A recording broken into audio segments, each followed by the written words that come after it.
አንዳንዴ ጸሎታችን የማይሰማ ግድግዳ ላይ ተመትቶ የሚመለስ ይመስለናል። እግዚአብሔር ይሰማኛል ወይ ብለን የምንጠይቅባቸው ጨለማ ጊዜያት አሉ። እንዲሁም ሰው ሁሉ የረሳን ችግራችንን ማንም ያላየልን ሲመስለን ተስፋ እንቆርጣለን። ነገር ግን ዛሬ አንድ እውነት እንወቅ። የእግዚአብሔር ዝምታ እንደተተወን የሚያሳይ አይደለም። እርሱ ባልጠበቅነው መንገድ እና ባልጠበቅነው ቦታ ትኩረታችንን ይስባል። ድምፁን እንድንሰማው ትኩረታችንን ይፈልጋልና። አንድ ጊዜ ሙሴ በእሳት የሚነድ ነገር አየ። ቁጥቋጦው ይነድላል፣ ነገር ግን አይቃጠልም። እግዚአብሔር የሙሴን ትኩረት ለመሳብ ያንን እሳት አበራ። ከዚያም እንዲህ አለው፣ የሕዝቤን ጩኸት ሰምቻለሁ፣ መከራቸውንም አይቻለሁ። ይህ ለእኛ ምን ማለት ነው? እኛም እንደ እሳቱ የምንቃጠልበት ዘመን ይኖራል። ፈተና የሚበዛብን ጊዜ ይኖራል። ነገር ግን እግዚአብሔር በእሳቱ ውስጥ ከእኛ ጋር ስለሆነ አንጠፋም። መከራው ሊያጠፋን ሳይሆን እግዚአብሔር ሊናገረን የመጣበት መንገድ ሊሆን ይችላል። በመከራህ ውስጥ ብቻህን አይደለህም። ጭንቀትህን ሰምተዋል፣ መከራህንም አይተዋል። አንድ ቀን ኢየሱስ በመቃብር ፊት ቆሞ አባት ሆይ ስለ ሰማኸኝ አመሰግንሃለሁ አለ። በዚያ ሰዓት አልዓዛር ገና አልተነሳም ነበር። መቃብሩ ገና እንደተዘጋ ነው። ድንጋዩ አልተንከባለለም፣ ምንም ምልክት አልታየም። ነገር ግን እርሱ ቀድሞ አመሰገነ። ይህ እውነተኛ እምነት ነው። ምልክት ከመታየቱ በፊትና ተአምር ከመፈጠሩ በፊት እግዚአብሔርን ማመስገን። ምናልባት ዛሬ በሕይወትህ ምንም ለውጥ አታይም፣ ለምን ጸሎቴ ያልተመለሰም ትል ይሆናል። ነገር ግን ይህንን እወቅ፣ እግዚአብሔር አንተ ሳታይ ከጀርባ እየሠራ ነው። ምልክት ባታይም እንኳ ስለሚሰማህ ጌታ ሆይ አመሰግንሃለሁ ዛሬውኑ በለው። አንዳንዴ ዘመናዊ ሱቆች ራሳቸው የሚከፈቱ በሮች አላቸው፣ ግን አንድ ሕግ አላቸው። ካልተጠጋን አይከፈቱም። ራቅ ብለን ብንቆም ወይም ብንጮህ በሩ ዝግ ይቆያል። ነገር ግን በእምነት አንድ እርምጃ ስንጠጋ በሩ በራሱ ይከፈታል።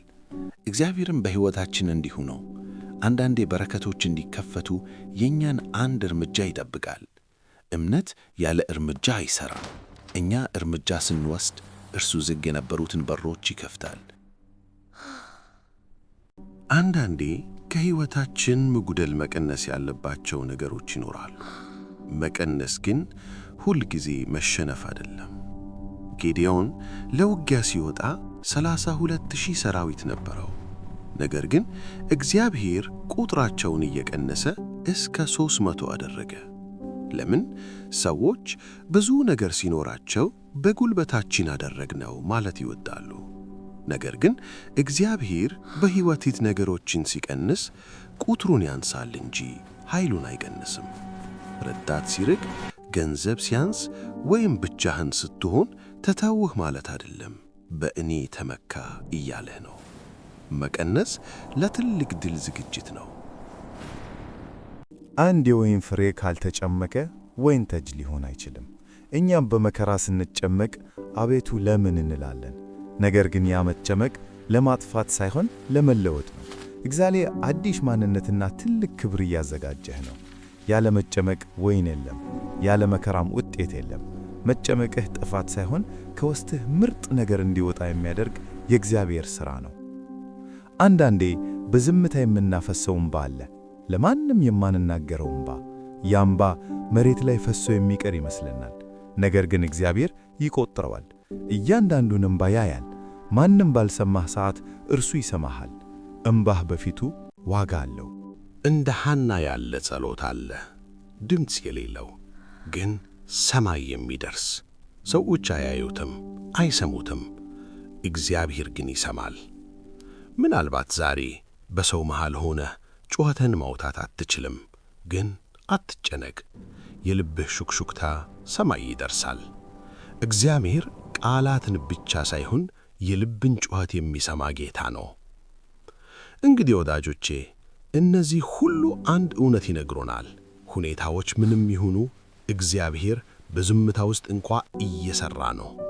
ስለዚህ ተስፋ አትቁረጥ፣ ጸሎትህን አታቆም።